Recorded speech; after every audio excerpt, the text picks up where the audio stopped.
Et vous savez, le monde, l'ennemi l'a compris. C'est pour cela qu'il y a une guerre contre l'attention en ce moment. Avec les réseaux sociaux, les médias, on regarde à droite et à gauche, nos regards se promènent à droite et à gauche et on a énormément d'informations, énormément de choses qu'on perçoit, qu'on analyse. Pensez à cela quelques secondes.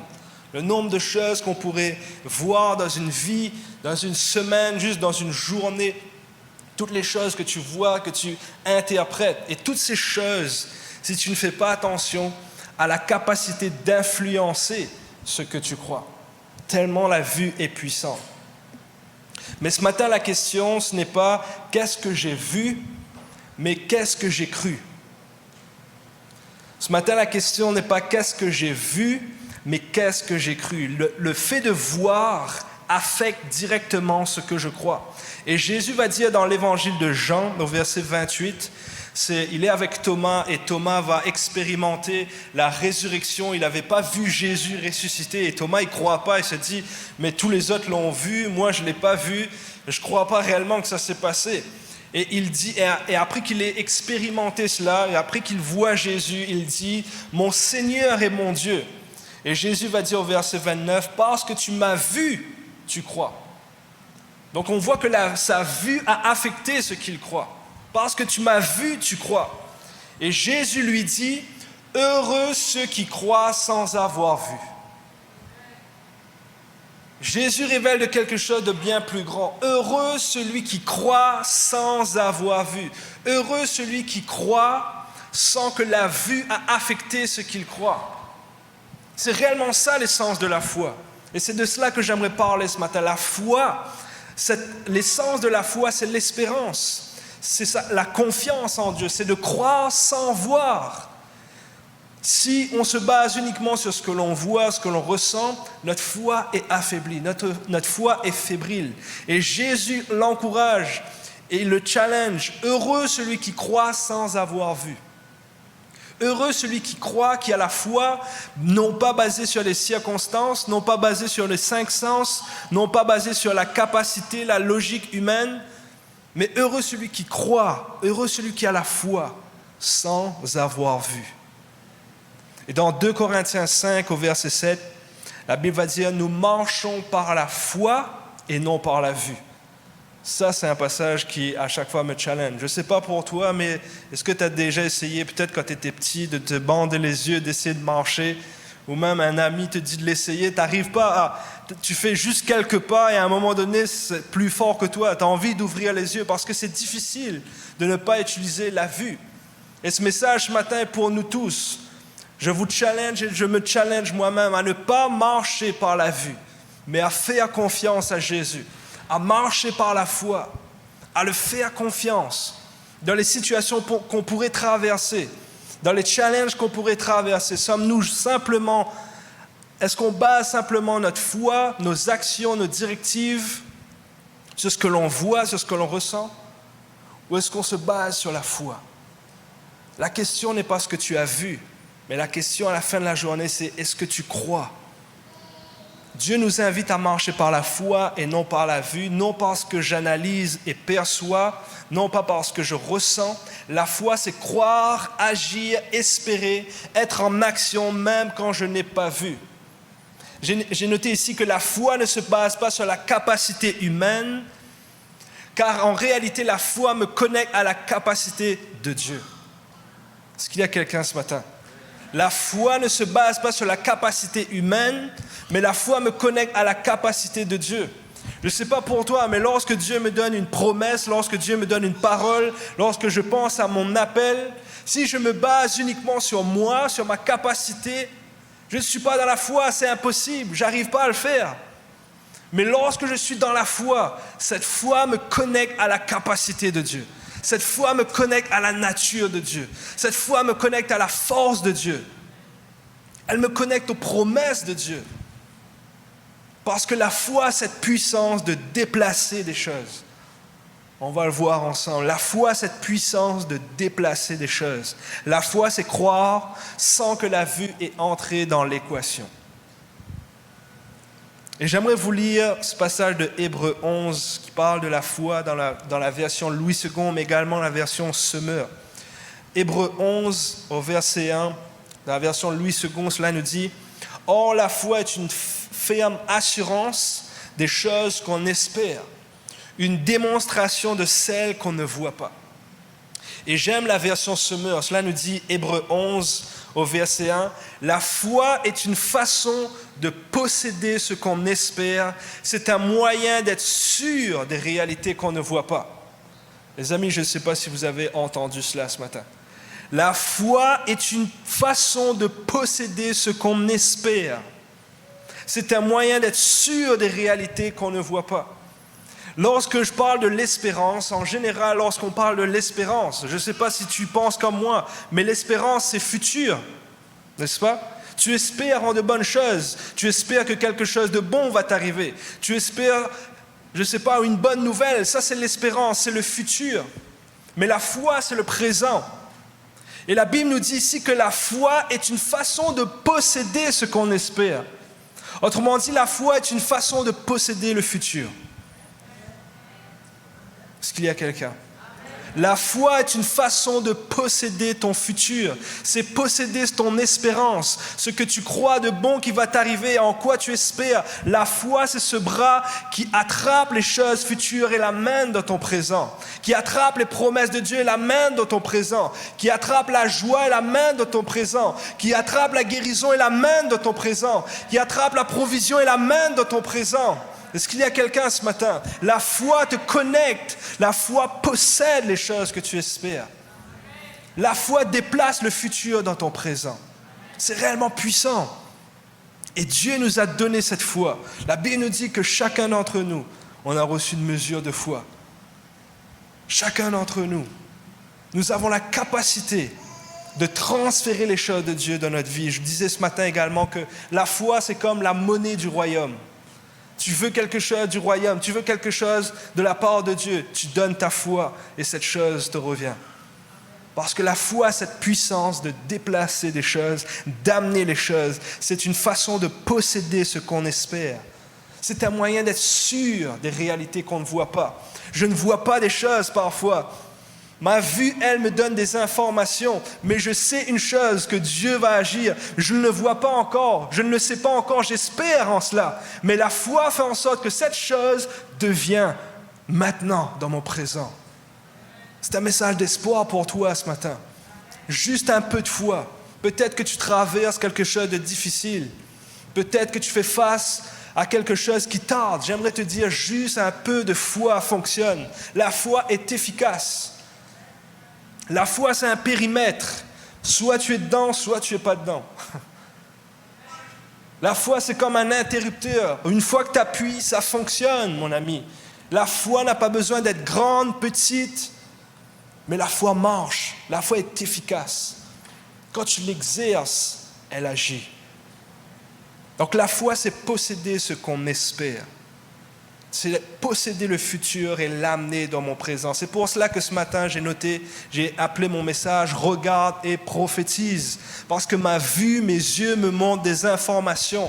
Mais à la fin de la journée, j'ai le choix de croire que Dieu va agir. J'ai le choix d'être dans la foi ou non. Et j'ai le choix de déclarer ce que Dieu dit sur ma circonstance. Est-ce qu'il y a quelqu'un? Oui, je vois les choses. Oui, je regarde. Oui, je vois mon défi. Oui, je vois ma tempête. Oui, je vois la promesse de Dieu qui semble tarder, qui semble impossible. Oui, je vois la douleur. Oui, je vois la peine. Je regarde à toutes ces choses. La foi, ce n'est pas le déni. Je les regarde. Je sais qu'elles sont là. Je sais qu'il y a des tempêtes. Je sais qu'il y a des défis. Je sais qu'il y a eu la trahison. Je sais qu'il y a peut-être la maladie.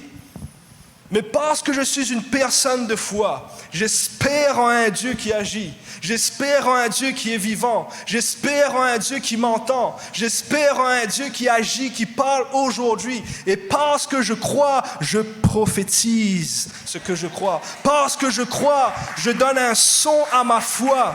Parce que je crois, je prophétise, je déclare. Je regarde ces choses, mais je prophétise. C'est ce que Dieu veut te dire ce matin. Regarde à tes choses, regarde à tes circonstances, mais à la fin de la journée, prophétise, déclare ce que Dieu dit, déclare ce que Dieu veut pour toi. Il t'a promis que ta famille sera sauvée, il t'a promis que tu auras la santé, il t'a promis que tu seras béni.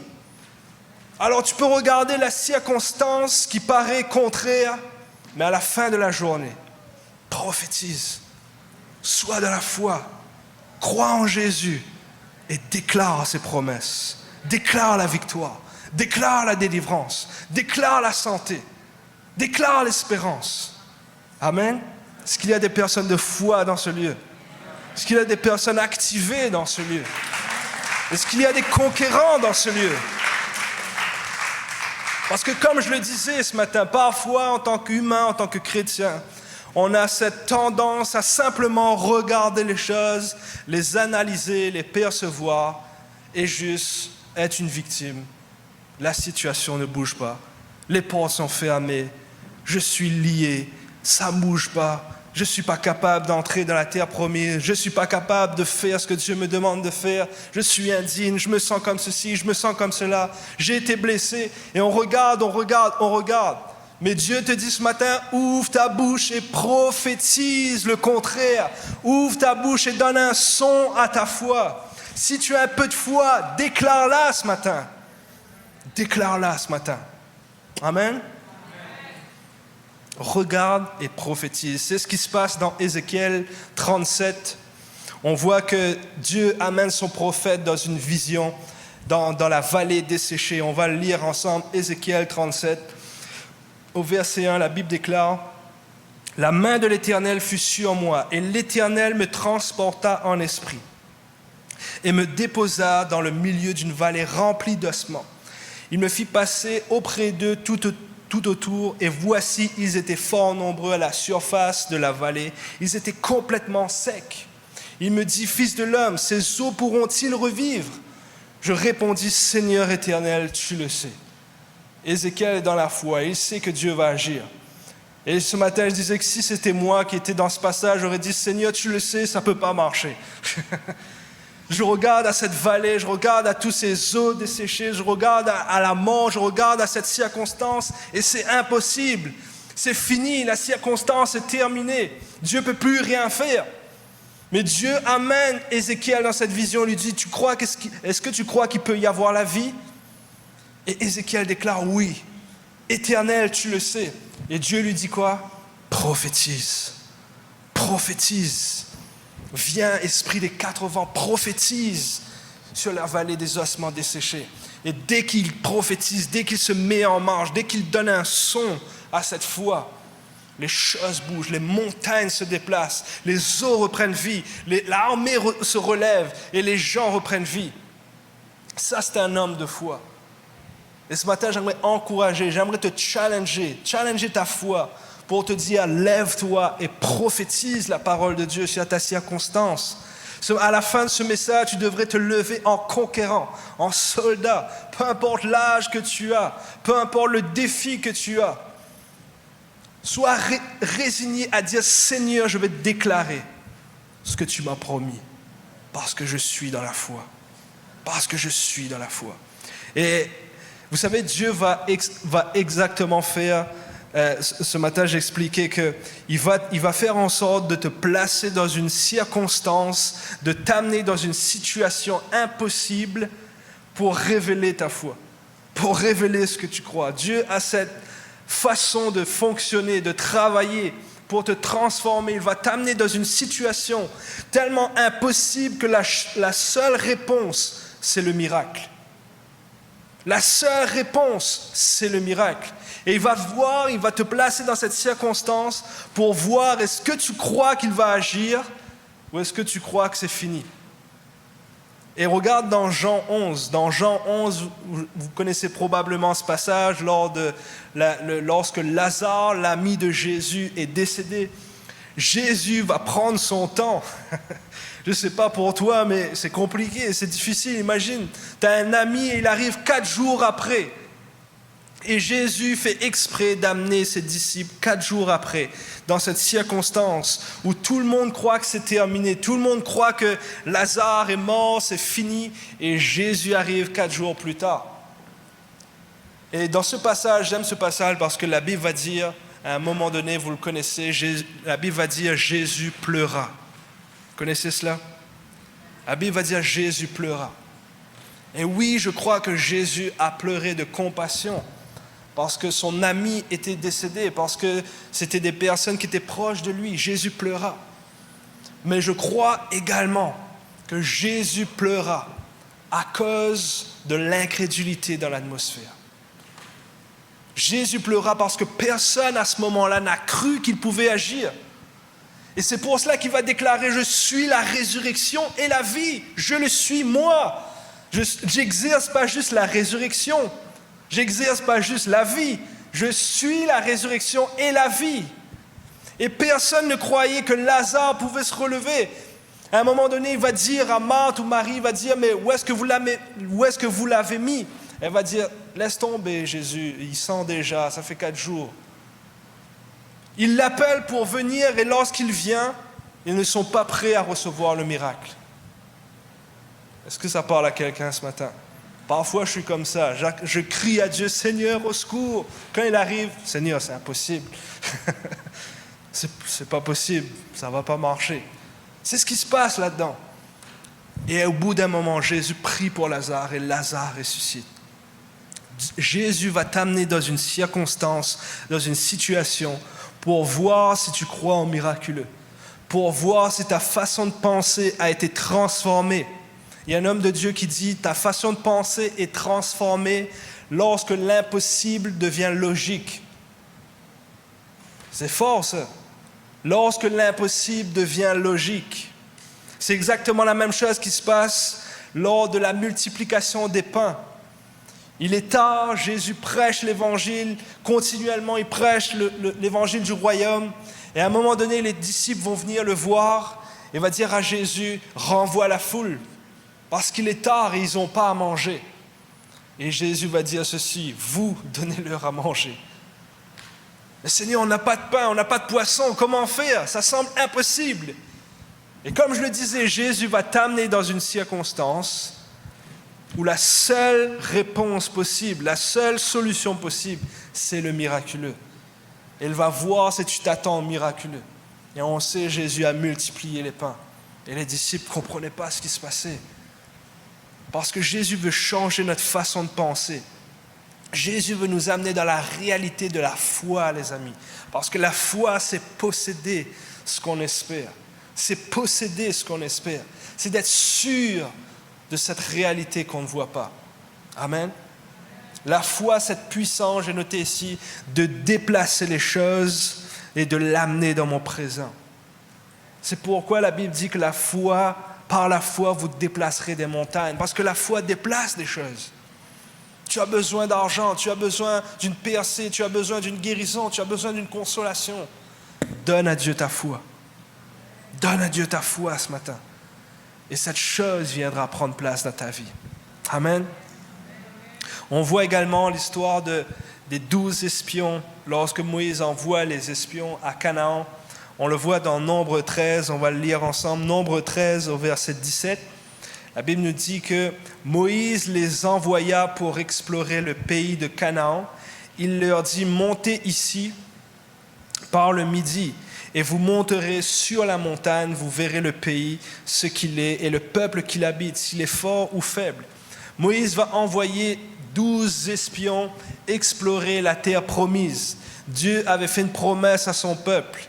Je vous donnerai la terre promise. Et avant d'entrer dans cette terre promise, Moïse envoie 12 espions. Et au moment où ces espions sont envoyés, la Bible nous dit qu'ils vont rester 40 jours dans la terre promise et revenir et faire un rapport à Moïse et au peuple. On le voit dans Nombre 13, 26. Cela nous dit, à leur arrivée, ils se rendirent auprès de Moïse et d'Aaron et de toute l'assemblée des enfants d'Israël, à Kadès dans le désert de Paran. Ils leur firent un rapport ainsi qu'à toute l'assemblée et ils leur montrèrent les fruits du pays. Et c'est là qu'ils ramènent cette fameuse grosse grappe de raisins Ils sont tous contents, enfin, il y en a 2 qui sont contents, Josué et Caleb, et il y en a 10 autres qui ont un autre rapport. Et c'est intéressant parce que les 12 espions voient la même chose. Les 12 personnes ont vu la même chose. Les 12 espions ont été dans la terre promise pendant 40 jours. Les 12 espions ont vu la même chose, mais pas tous n'ont cru à la même chose.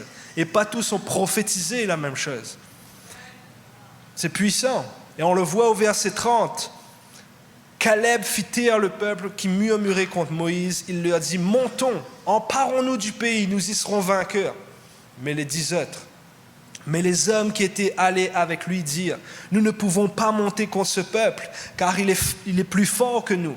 Et ils décrièrent devant les enfants d'Israël le pays qu'ils avaient exploré. Ils dirent, le pays que nous avons parcouru pour l'explorer est un pays qui dévore ses habitants. Tous ceux que nous y avons vus sont des hommes de haute taille, et nous y avons vu des géants, enfants d'Anak, de la race des géants. Nous étions à nos yeux.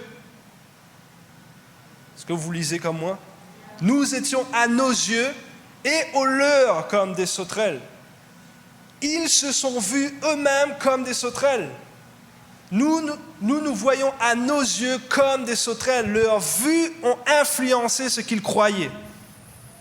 Leur vue a déterminé que ce n'était pas possible. Ils ont vu le pays, ils ont expérimenté la terre promise et se sont dit, on est trop faible. C'est impossible de prendre ce pays. Et on voit 2 autres hommes, Josué et Caleb, déclarer que c'est possible. 10 ont vu quelque chose et ont cru que c'était impossible. Et 2 autres, Josué et Caleb, ont déclaré, montons, emparons-nous du pays, nous serons vainqueurs. Ils ont prophétisé quelque chose d'autre. Voyez-vous cette puissance qu'il y a lorsque la vue influence ce que tu crois, mais de façon néfaste. Mais il y a eu 2 hommes de foi qui ont déclaré, montons, emparons-nous du pays. Et ce matin, j'aimerais secouer, challenger, activer ta foi pour te dire que Dieu t'a donné un rêve, Dieu t'a donné un appel, Dieu t'a donné une promesse, Dieu t'a dit quelque chose. Et parfois, on a tendance à les enfouir, à les cacher, à les refouler, parce que notre vue nous dit ce message, interprète ce message que c'est impossible. Mais Dieu te demande d'être dans la foi. Dieu te dit, regarde à ces choses, mais prophétise ce que je t'appelle à prophétiser. Déclare ce que j'ai dit à ton sujet. Josué et Caleb savaient qu'ils étaient dans une alliance avec Dieu. Ce matin, je disais que Josué et Caleb, ce n'étaient pas des jeunes. Parfois, on dit que les jeunes, ils ont un manque de sagesse, ils décident vite, ils sont trop zélés, ils sont fougueux. Les amis, Josué et Caleb, ce n'étaient pas des jeunes gens. Ils avaient vu la même chose que les autres. Ils avaient vu qu'il y avait des géants. Ils avaient vu que les villes étaient fortifiées. Ils avaient vu toutes ces choses. Ils n'étaient pas dans un manque de sagesse. Ils étaient dans la foi. Ils savaient qu'ils étaient dans une alliance. Ils savaient qu'ils étaient des enfants d'Israël. Ils savaient qui était leur Dieu. Ils savaient que leur Dieu avait terrassé l'Égypte. Ils savaient que Dieu les avait rendus libres. Et ils savaient que maintenant c'était une autre étape et qu'ils pouvaient prendre la terre promise. Est-ce qu'il y a quelqu'un? Parce qu'ils avaient la foi. Ils avaient la foi. Et je notais ici que les problèmes commencent lorsqu'on croit uniquement ce que l'on voit. Uniquement lorsque c'est favorable et uniquement lorsqu'on se base sur ce qu'on perçoit, sur ce qu'on ressent. Je ne sais pas si tu le savais ce matin, mais la foi peut cohabiter avec l'incrédulité. La foi peut cohabiter avec l'incrédulité. Et lorsque cela se produit, la foi est paralysée. La foi est liée, la foi est emprisonnée. La foi ne fonctionne plus comme elle fonctionnait avant. On le voit dans Marc 9, au verset 23 et 24. Jésus va venir, va prier pour la requête d'un homme. Et Jésus lui dit, si tu peux, tout est possible à celui qui croit. Et au verset 24, aussitôt le père de l'enfant s'écria, je crois, viens au secours de mon incrédulité. Je crois, viens au secours de mon incrédulité. C'est intéressant. Comment il peut croire et en même temps, il dit, Seigneur, viens au secours de mon incrédulité. Parce que la foi peut cohabiter avec l'incrédulité. Mais l'incrédulité va paralyser, va lier notre foi, va l'emprisonner. Et lorsque cela se produit, l'incrédulité amène des forteresses, amène des faux raisonnements, te fait penser que c'est impossible, te fait penser que tu n'es pas digne, te fait penser que Dieu ne veut pas le faire au travers de toi. C'est l'incrédulité. Mais Jésus t'appelle à être un homme de foi. Jésus t'appelle à être une femme de foi. Jésus t'appelle à être un jeune de foi. Il t'appelle à briser l'incrédulité. Il t'appelle à parler à la montagne, à déclarer aux circonstances, de bouger, à faire taire les tempêtes. Est-ce qu'il y a quelqu'un? Jésus t'appelle à déplacer ces montagnes par la foi. Par la foi. Et nous avons tous reçu une mesure de foi, les amis. Tous reçu une mesure de foi. J'ai noté ici que Josué et Caleb étaient motivés par les fruits du pays. Vous savez, ils ont ramené cette grappe de raisin devant tout le peuple. Et parfois, Dieu va te donner ce genre de choses. Ça, c'est une image des fruits du pays. Lorsque Dieu te donne une promesse, lorsque Dieu te donne une parole, te donne une prophétie, c'est les fruits du pays. Il te fait goûter au futur avant d'être dans le futur. Il te fait goûter à la terre promise avant d'être dans la terre promise. Et ça, c'est fait exprès pour activer ta foi. Ça, c'est fait exprès pour te garder en feu, passionné, zélé pour Dieu. Et ce matin, vous avez tous reçu les fruits du pays. Vous avez tous goûté à ces choses-là. Et ça, c'est fait exprès pour te garder dans la foi, pour te garder motivé, en feu pour Dieu. Et ce matin, j'aimerais parler à quelqu'un. Peut-être que tu as enfoui ces choses, ces rêves, cet appel, ces talents que Dieu a mis en toi. Peut-être que les hommes t'ont dit que ce n'est pas possible, alors que toi, tu avais goûté aux fruits du pays.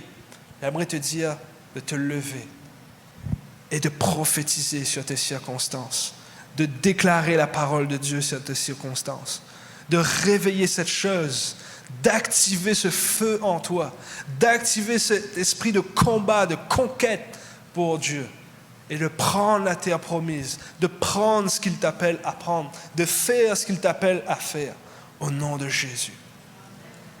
Au nom de Jésus. Ce matin, je crois que des montagnes vont se déplacer. Je le crois.